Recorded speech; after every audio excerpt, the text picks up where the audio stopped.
What is going on, everybody? Thank you all so much for tuning into this very special segment of Mikasa Sukasa. It's a 420 segment of Mikasa Sukasa, and it seems to have been a very good 420 indeed with this recent Derek Chauvin verdict, because I'm just as surprised as you are. It's about goddamn time we had some good news for once. Before we get into that, I would like to reintroduce back on the show Robbie Jagger, the alter ego of Robbie Jagger. What is going on, Robbie? How you doing, bro? What's up, man? Good to be back. And yeah, I think you hit it on the head. We have been starving for some positive news, and it looks like we literally just got some just a few moments ago. So just to give everybody a breakdown really quick, he was found on 3 counts. He was found guilty on second-degree murder, third-degree murder, and second-degree manslaughter. So one of the counts of murder, I want to say is third degree. Third degree is just like unnecessary like force being used, and it accidentally killed somebody. The second degree is like unnecessary force being used. You killed somebody and you were basically in the sense of derangement when you did it. Right. It's like a passion. And then, yeah, and then third. What they call it. Exactly. Yeah, I would say it's probably in the same category. So. And then the manslaughter, once again, is accidentally killing somebody. So it was, or with an unnecessary action. So it was a surprise for everybody.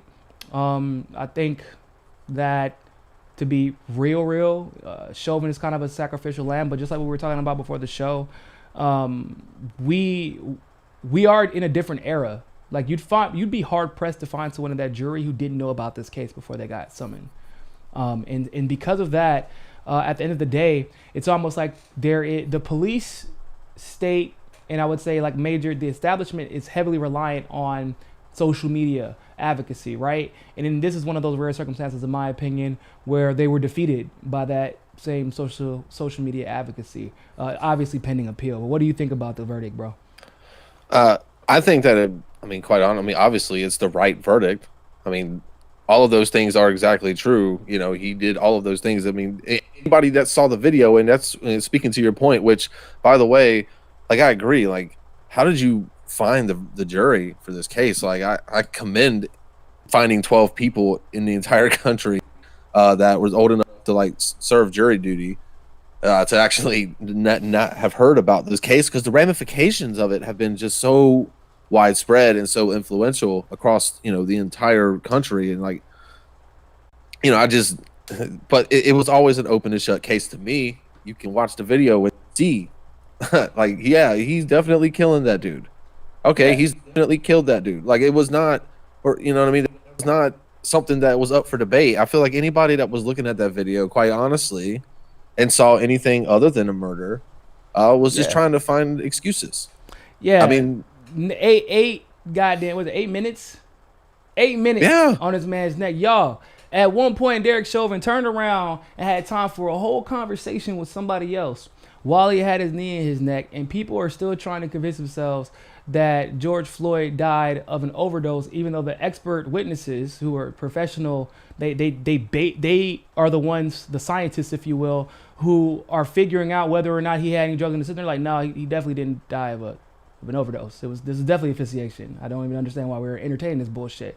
But we're also entertaining that lie because the police put that lie out there, which once again goes to show you just how corrupt the police state is and why we should assume that they're lying until otherwise proven. Oh, well, because that's what they have a history of doing over and over again. So yeah, of course you would. I'll always assume that, because they always close ranks.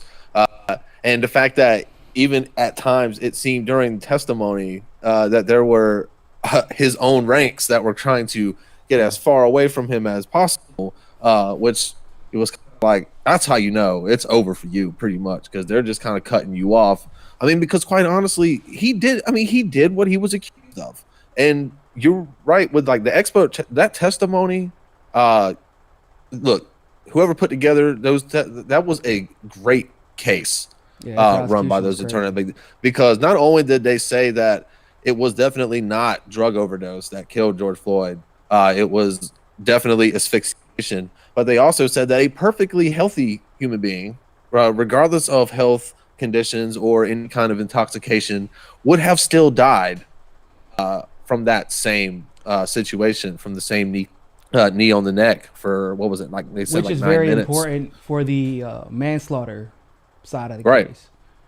So I mean, it's kind of like, yeah, I mean, that's open and shut to me. I mean, not only did you get rid of, dispel the myth of the OD, and basically say, nope, that's not it, and then also say, hey, it wouldn't have mattered if he was on drugs or had a heart condition or whatever it is, he still would have died.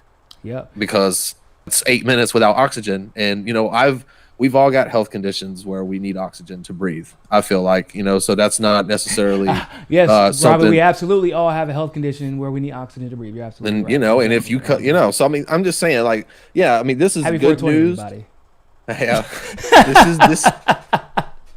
this is good. I'm not trying. I apologize, because I'm really not trying to make light of the situation. I mean, but this is positive news.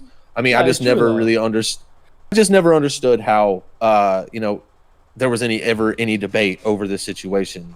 It was on video. It's clear as day. He has, like you said, he has just a casual time to have a prolonged conversation. Being murdered on camera, being humiliated. It wasn't fair. It wasn't right, and it deserved justice. And I hope that at least we got somewhere closer to that today. So I would also like to add, there are a lot of people who are on the, okay, I can't even say a lot of people, let's be honest. There are a lot of bots, most likely, on social media, almost exclusively, that are out there saying, well, this was a trial by mob. Well, you know what? So what I just learned then is these riots that y'all are talking about actually might work every now and then. And I don't feel like you're helping your case. Because if this is what the fuck if this is what we got to do to get Breonna Taylor some justice, I'm all about that shit. I'm all about it.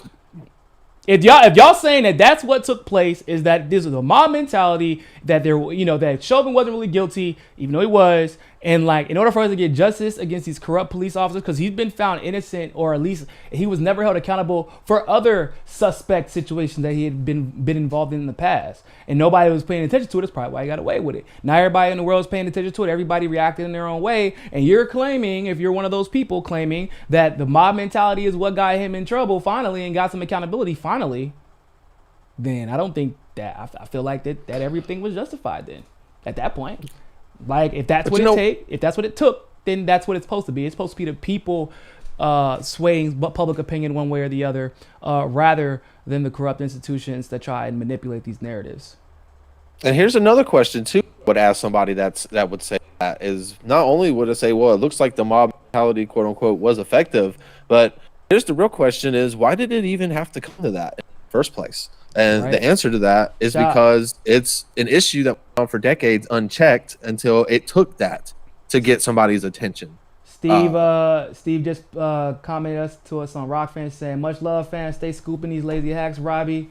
And I disclosed to Niko why celebrities won't talk about the Colonial Pipeline. He actually had and we can use that actually the transition, because he actually had a very interesting theory before you go into the recently breaking news. He believed that because there was a deal with Snoop Dogg and who was it, Steve? It was Snoop Dogg and another major player invested in the Colonial Pipeline. But basically, it's a recent deal. Really? Yeah, it was over some weed shit too, interestingly enough. Of course, right? But like that deal, and because of Snoop Dogg's proximity to a lot of the other celebrities, that's one of the reasons you're not seeing them put the spotlight on this like they have on pipelines like Standing Rock or the what's the other one? Keystone. That is actually quite interesting. I have not heard that yet, so I'll have to look into that. Thank you, Steve, for pointing that out. Happy 420, Steve. Oh, Charles Koch, bro. Well, yeah, Koch Industries owns the. No, that's who Snoop Dogg partnered up with. Yeah. Got you. Yeah. Okay. All right. Well, JVB, thanks for makes more sense. On Rockford, by the way. Right? It does. Right? That actually does make a lot of sense. That's interesting. If that's I'm gonna check that out. Oh, that's. I actually didn't know that. If that's true, that's actually. I know weird. It's crazy. It's weird. Crazy yet unsurprising at the same time. Right. Given how often on this show we talk about the relationship between politicians and celebrity with CA and UTA, like you see a lot of celebrities, defend AOC with all their heart and soul. They're likely on the same talent agency. You saw how Charlemagne the God was cooning his best coonery for Joe Biden. That's because they're on the same talent agency. So it does actually make more sense than anything at this point. And it just happens to be ironic that the one who broke that news is talking about this and broke this news more than anybody else. And yet again, here we are. Politicians and political interests getting in the way of actual causes via celebrity engagement. It's just beautiful, isn't it? So it's amazing. There's some new breaking news regarding the Colonial Pipeline out there in North Carolina. Can you go ahead and let everybody know what that is? Yeah, sure. So it's been kind of a crazy few days with the Colonial Pipeline. It's actually starting like a week or two ago, there was the admission by the federal government that the Colonial Pipeline was in its entirety a public safety and environmental safety hazard from the beginning to the end, and that the entirety of the 5,500 mile pipeline that runs from Texas to New Jersey is basically a ticking time bomb, possibly with the potential for like massive spills, like the 1.2 million plus and growing spill in Huntersville, North Carolina last year. We could have a spill like that going at any point at any time, undetected, by the way. So a couple of weeks after that report is released by federal regulators, just a few days ago, Colonial Pipeline verbally informed, or I guess they called the North Carolina Department of Environmental Quality and said, hey, so we got some results from a test we did back a couple months ago. Turns out that the contamination has gone deeper into the soil than we originally anticipated, and that our 1.2 million gallon estimates are likely too low. So they didn't come with any fresh numbers when they told them that. So they have until April 26th to come with a new estimate. But to put this in perspective, just think about the fact that the largest pipeline spill in United States history was about 1.68 million gallons, and it was in 1991 in Minnesota. So if this if this spill is over 1.2 million and growing, we're getting close to possibly the largest pipeline spill in U.S. history. And it's getting little to no coverage in any kind of press at all. So, and then the last couple of days, there's been a little bit of confusion going on. I'm not going to say misinformation. I would say probably maybe some miscommunication going on. So that's just because you're so much nicer than everybody else is. Well, no, I mean, well, here's the thing. I mean, honestly, it's hard to tell who's being told what by whom at this point, because there's so many parties involved in this investigation. We're talking about not only federal regulators, state regulators, and then there's the town of Huntersville, the county of Mecklenburg. Everybody's got an iron in the fire.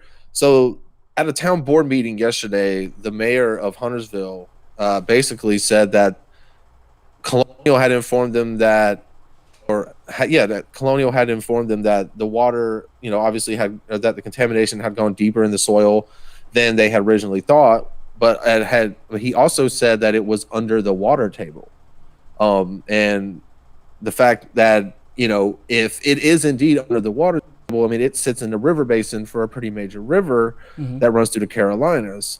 So that would increase the chances of some pretty serious pollution if it was indeed deeper. Entering the water supply, effectively. Right. Not Which, to say that just because it's more normal in North Carolina than what people think. Not like the oil side, but like contamination of water supplies in North Carolina has been a problem. Right. So it's not like they're not willing to like sacrifice a water supply for a few dollars. But then I get a statement right before we go on air, like maybe about half an hour ago. I get a statement from the North Carolina Department of Environmental Quality, and let me pull this up real quick because I think it's pretty relevant.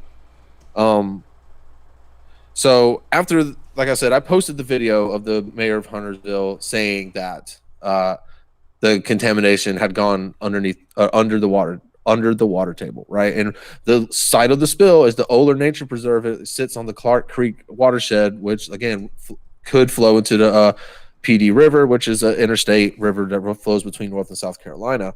Now, just to say that if it is indeed underneath the water table, that doesn't automatically mean that your drinking water is contaminated, but of course that would increase the chances of something like that being true. So here's the statement that they gave me around an hour ago. It said there is no data showing impacts to the PD River Basin near the Colonial Pipeline Huntersville spill. Bi-monthly sampling of nearby surface waters and weekly sampling of drinking water well sampling show no petroleum-related impacts, and the DEQ will continue to actively monitor and cleanup efforts. So basically saying it doesn't directly dispute what the Huntersville mayor says about the contamination being underneath under the water table, but it does say that there is no contamination detected in any of the drinking water or the river basin so far, or of this, was it? But we've already concluded that whatever instruments they're using surface to measure water this is insufficient, correct? Right. Well, yeah, we've concluded that, well, by their own admission, Colonial Pipeline's technology is inadequate to detect the spill. Yeah. So I think that the real question is the spill under the water table or not? Right. And that's coming from the Huntersville mayor, and so either somebody told him that, or he misunderstood it. But I didn't come up with that. I was just reporting what he said. You know what I'm saying? So, if it is, then, I feel like, yeah, that would probably increase the chances of having a problem. I mean, because here's the thing. Colonial doesn't know how big this spill was. Nobody knows how big this spill was. Nobody knows how deep it really goes. And there's being doubts now that Colonial even has the technology available to them to even detect it. So, like, even if they came back with a number, like this will be the fourth estimate they've given in 8 months. How are we even supposed to trust it?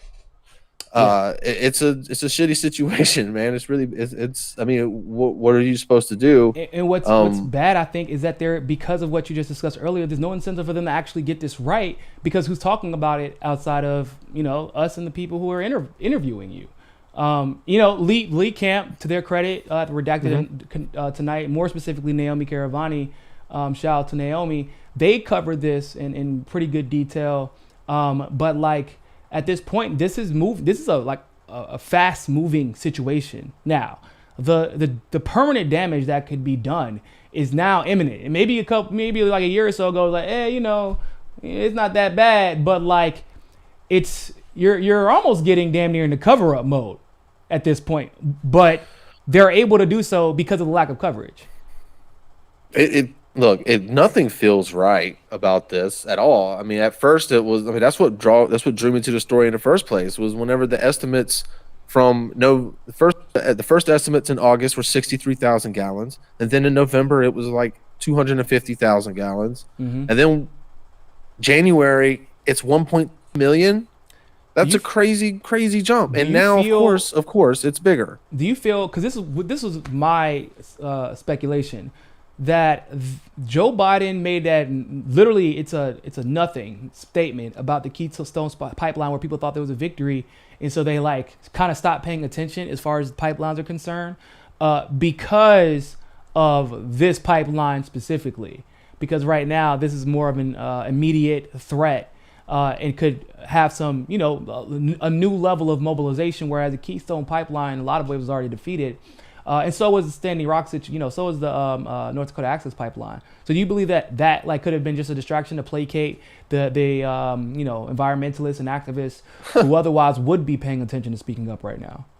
Are you asking me if I think that his decision to do Keystone, to shut down the Keystone XL, was an act of placating to the environmentalists? Hell yeah, of course it was. That was the easy one. That was the first one. Keystone was going nowhere fast, right? The Keystone was going nowhere fast, right? And of course you're going to get rid of that. That was the easy win for him. Yeah. So I mean, if you're just going to go in there, Supreme Court was all over that anyway. And it was pretty much effectively dead anyway, if I'm not mistaken, just because of all the Supreme Court issues that it had. Yes, the Keystone back into dead, yeah. So Biden basically took the easy win, as you do when you're a lifelong politician. You can see, an easy win when you see one. It's not such an easy win whenever you've got basically a pipeline that supplies nearly 50% of the entirety of oil and gas to the southeast. You can't just shut that down. Yeah. Right.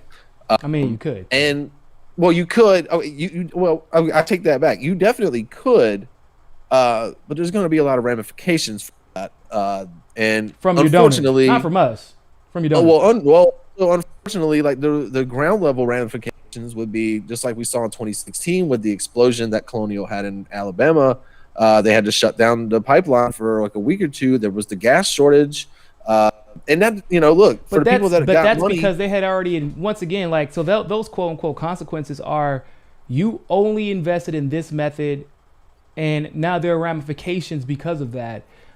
So if there were proper steps taken, they could avoid those consequences. But it's like what they do is they shut down things without any preparation. And that's on purpose, right? Because then they're like, it's like almost like sanctions, right? You damage oh man, look what happens whenever you're pissing us off. You don't want to do that, deal with that again. So I guess you better get right. It's like, or also these problems didn't exist before you put this here. So let's make sure they don't exist now. Also think about this, and you kind of like look. I'm not gonna compare gas prices to sanctions, not like literally, but in theory they are much the same, only because they only affect the most marginalized, right? Yeah. Always. Some people that have money might be irritated by high gas prices, but again, they got money. They can afford to pay that gas prices. I know I used to be this person. I've known tons of people like this. I got $5 left in my pocket. That's going in my gas tank so I can make it to work today. Hell right? Yeah. I made that $5 into 20. Woo! Now if that $5 is only if that $5 is only getting you like half a gallon of gas, that's when you're fucked up, right? Yeah. But and that's the thing. Like nobody's really seriously saying it needs to be shut down. But it does. Like Colonial Pipeline has got to do something here. It's it has to be fixed. So it's going to have to be shut down at some point. I mean, we just because it doesn't deserve to be operational. It's a hazard. Like even if you're not against the fossil fuel industry in general, right? Like just basic consideration for your damn environment, like the home that you were living in, the safety of the workers working on this pipeline are also being, that's being put in jeopardy specifically because, like you just said, there was an explosion already because of how they weren't maintaining their infrastructure. So now it's like even the working class who are, may have gotten a job benefiting from this pipeline are also having their lives put in jeopardy because they're not even following basic standards. So even beyond the fossil fuel debate or the climate change debate or even the environmental debate, just basic regulations are being adhered to and things like that you would be held accountable for. If we owned a small business dealing with something like that, I would be, Robbie would be. So we should have that exact same standard for the corporations behind this pipeline. Yeah, and I would also just add this. I mean, you're 100% right. If I was a lawyer and I made so many egregious mistakes, I would have my license stripped away. Same thing would be for a doctor. Malpractice. So tell me why these oil companies get to have this constant malfeasance over and over and over again, and they get to keep working business in our country. It doesn't make any sense at all. We may at this in time, this pipeline may be quote unquote necessary, but Colonial doesn't necessarily have to be the one operating it. So there's that. And look, regulations have been lax for way too long. It's been an industry that's been ignored for way too long. But this is change we can have. And look, I appeal to all of my people out there that protested against DAPL and are still protesting DAPL to this day. The last time DAPL had an incident was about 180 gallons back in May of last year. Since that time, Colonial Pipeline has reported 10 such incidents to federal regulators, of course, including the spill that was 1.2 million gallons and growing. So if I have to give bullet point updates for today, it would just basically be that the mayor of Huntersville has said he was told that it was under the water table. The leak was. The state regulators have said there is no data showing that there's any contamination to the river basin. So drinking water as of now is still good. Definitely don't take any money from these pipelines. And then definitely.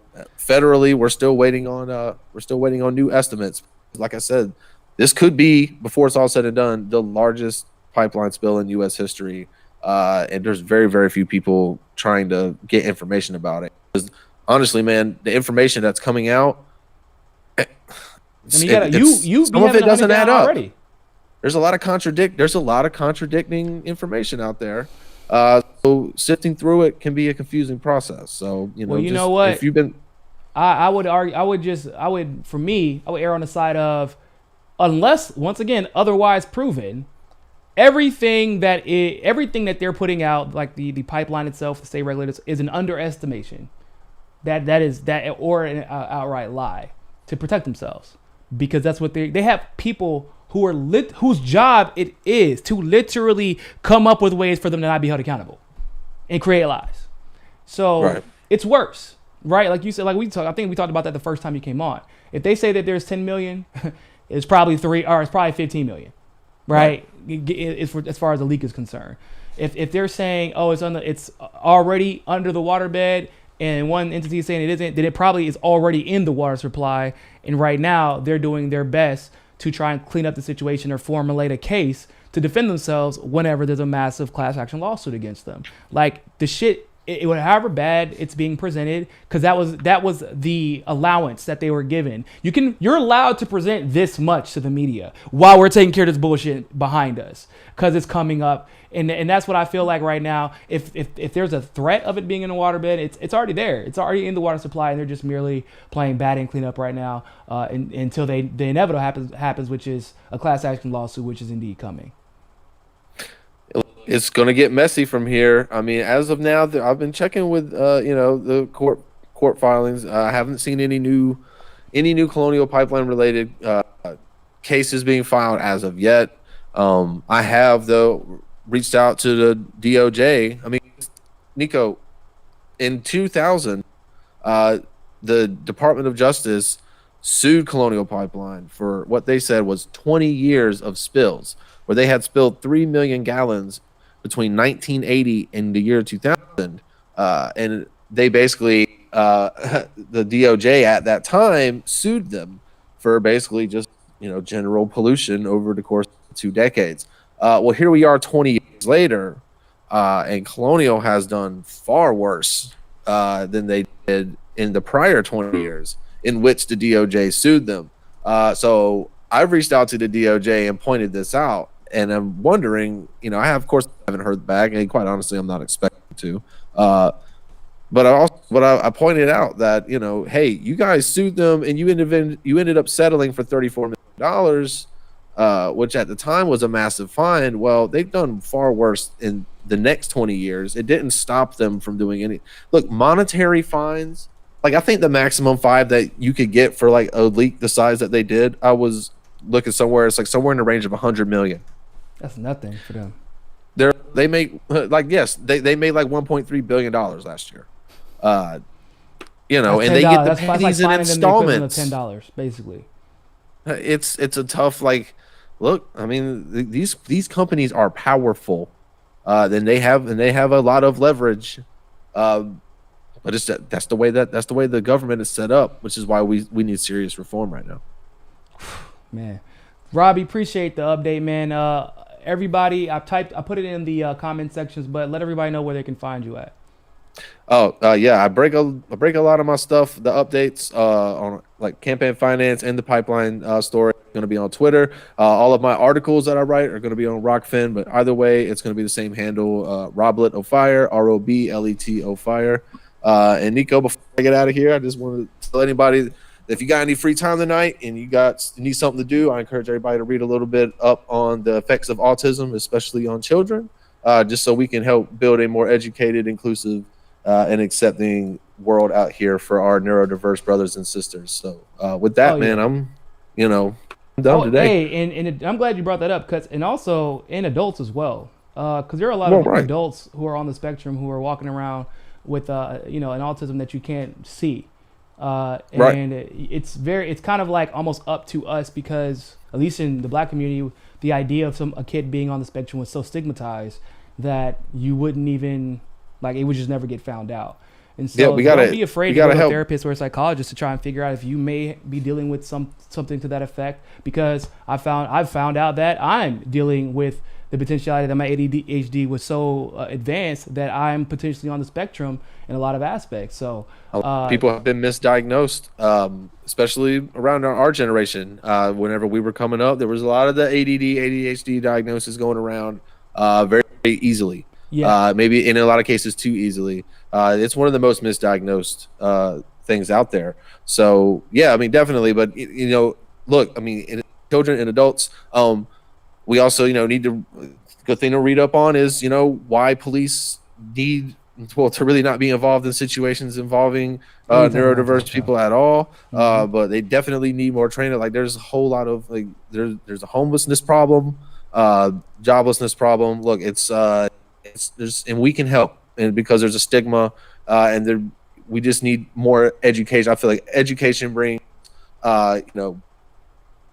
of course knowledge, if you're open to it, and knowledge brings acceptance, right? Yep. And acceptance brings inclusivity, and then the cycle begins again. So that's all that's all I advocate for. I don't advocate any specific nonprofits or groups or organizations. Just education. Yeah, you do too much campaign finance research for that. Yeah. Appreciate you, Robbie. Make sure I go follow Robbie on Rockfan and on Twitter and at YouTube as well. For everybody else, tomorrow we'll be discussing the Russian bounty situation. That was crazy. We're also going to get a little bit into this Georgia state law conversation, amongst some other things. AOC is back on Twitter. Yay.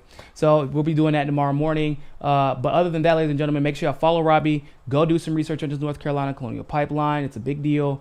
And follow Robbie do yourself a favor. Just go to Robbie's Twitter account and turn on the tweet notifications, so y'all can see that stuff and retweet his comments. And whenever you see people trying to take credit for his work, I'm not going to say any names, but let's just say they work at TYT and their name Anna. Like, people like that, when they try to steal Robbie's work, make sure y'all let them know to give him the credit. We appreciate it, because last time it got a little bad. We're used to like the New York Times and people like that taking credit for your work. But we ain't gonna let some relatively small Twitter account get all the credit from other journalists who know exactly who you are, because hell, half of them follow you. And then take it to YouTube and take credit for it. Like, it's getting bad, y'all. So make sure y'all hold those people accountable. Make sure they give credit where credit is due as far as Robbie's breaking news. And other than that, ladies and gentlemen, always remember, more than anything else, find your balance.